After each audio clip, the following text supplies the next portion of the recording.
안녕하세요. 임마누엘 장로교 우종현 목사입니다. 오늘부터는 이제 야고보서 3장에 있는 말씀으로 들어가려고 합니다. 이런 3장에 있는 말씀은 말에 대한 내용입니다. 자, 한번 제가 말씀을 먼저 읽겠습니다. 야고보서 3장 1절부터 일단 4절까지만 제가 읽겠습니다. 왜냐하면 그 말씀이 쭉 연결된 말씀이지만 중간에 끊어서 제가 말씀을 보고자 합니다. 자, 내 형제들아, 너희는 선생된 우리가 더 큰 심판을 받을 줄 알고 선생이 많이 되지 말라. 우리가 다 실수가 많으니 만일 말에 실수가 없는 자라면 곧 온전한 사람이라 능히 온 몸도 굴레 씌우리라. 우리가 말들의 입에 재갈 물리는 것은 우리에게 순종하게 하려고 그 온 몸을 제어하는 것이라. 또 배를 보라. 그렇게 크고 광풍에 밀려가는 것들을 지극히 작은 키로서 사공의 뜻대로 운행하나니 라는 말씀입니다.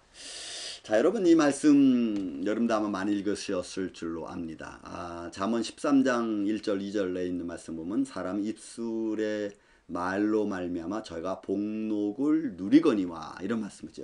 그래서 이 말이 굉장히 여러분 중요하다는 거 다 알고 계시죠. 그래서 잠언 기자는 그 입의 말로 내가 복을 받을 수 있다라는 말을 합니다. 한국 속담으로 말하면 말 한마디에 천냥빚 갚는다는 것과 여러분 같은 의미를 가지고 있는 겁니다. 그만큼 말하는 것이 중요하다는 겁니다. 근데 야고보 기자가 지금 말씀에서 그 이야기를 지금 하고 있는 겁니다. 여러분 한번 다시 한 말씀 보세요. 내 형제들아, 너희는 선생된 우리가 더 큰 심판을 받을 줄 알고 선생이 많이 되지 말라. 여러분 여기서 원문 헬라어 원문 성경에는 너희는 선생된 우리가 라는 단어는 사실 없습니다. 단어는 없는데 여기는 이제 이 집필자가 이 단어를 집어넣습니다. 이유는 그 뒤에 더 큰 심판을 받을 줄 알고 선생이 이렇게 뒤에 있는 말씀을 받는 구절로 되어 있기 때문에 앞에 있는 말씀을 사실 첨가에 집어넣은 겁니다. 자, 그렇다면 다시 말을 풀좀하면 이런 거죠.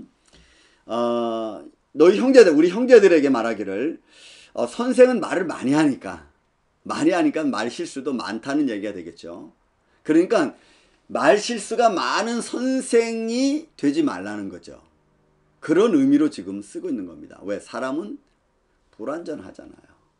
그러니까 말을 많이 하면 그만큼 실수가 많다는 것도 여러분 잠언 기자가 이야기하고 있지 않습니까? 그런 의미에서 지금 이 서두를 야고보 기자는 시작하고 있는 것입니다. 다시 말씀드리면 형제들아, 너희는 선생된 우리가 더 큰 심판을 받을 줄 알고 선생이 많이 되지 말라. 왜요? 말 많이 하고 실수 많이 하고 죄가 많아지면 더 큰 심판을 받을 줄로 생각하는 시대적인 배경, 이게 시대적인 배경이에요.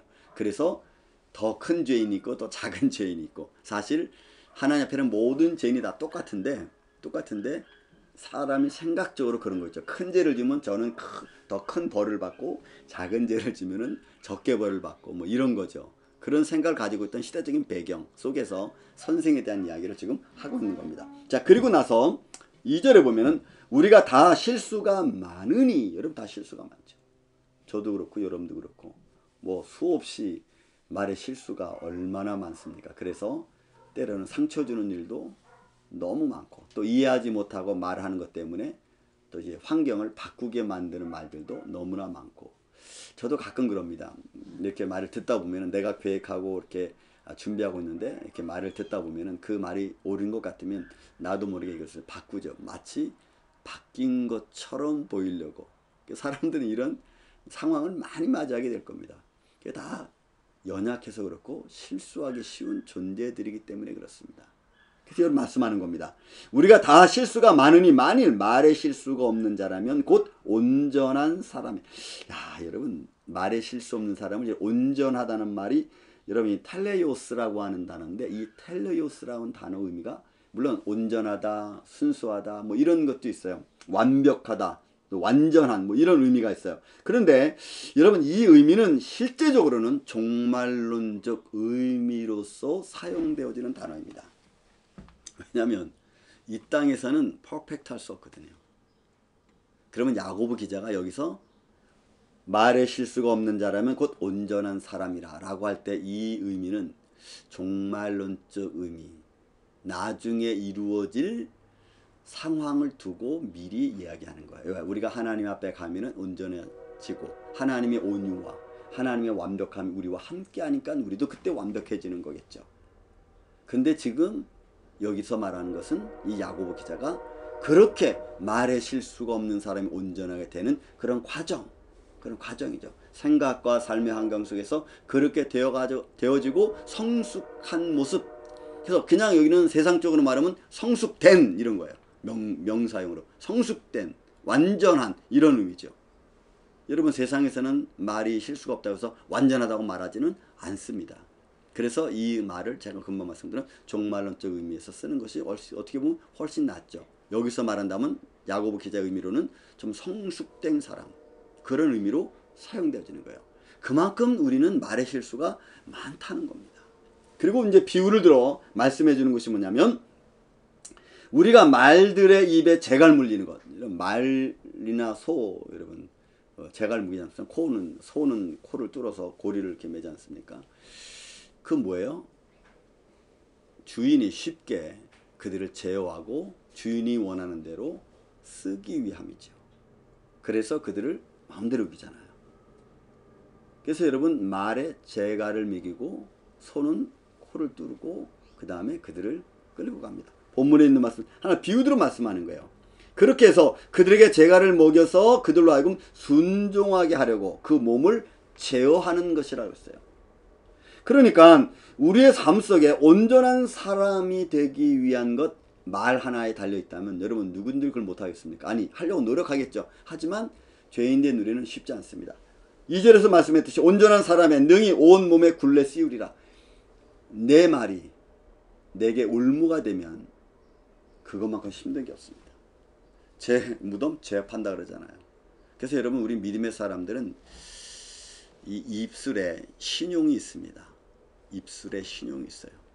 그것을 지키려고 하는 자가 있고 그냥 공수표로 날리는 사람이 있습니다. 저는 가능하면 우리 믿음의 사람들은 살아계신 하나님을 믿는 저와 여러분들은 우리의 입술이 신용이 되기를 바랍니다. 그리고 그 입술대로 내가 할 수 있도록 노력하기를 바랍니다. 그래서 여러분 옛날 부시 대통령이 말할 때 여러분 TV 연설할 때 내 입을 보라 이런 말을 썼어요. 그게 뭐냐면 자기는 거짓말하지 않겠다는 거거든요. 여러분 우리가 그렇습니다. 우리 믿음의 사람들이 누구나 그래야 돼요. 우리의 입을 보라. 왜냐하면 우리는 말에 굴레를 씌워서 나를 올무에 걸리게 하면 안 되니까 그 말을 신용 있게 지키는 거죠. 저는 여러분들도 여러분들이 그리스도인이라는 거 여러분 잊지 마십시오. 믿음의 사람이라는 거 잊지 마십시오. 여러분들의 입술이 여러분들의 인격이라는 거 잊지 마십시오.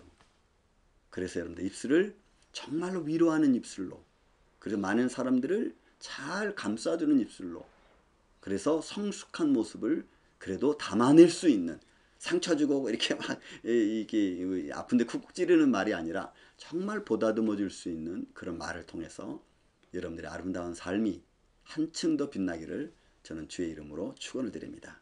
감사합니다.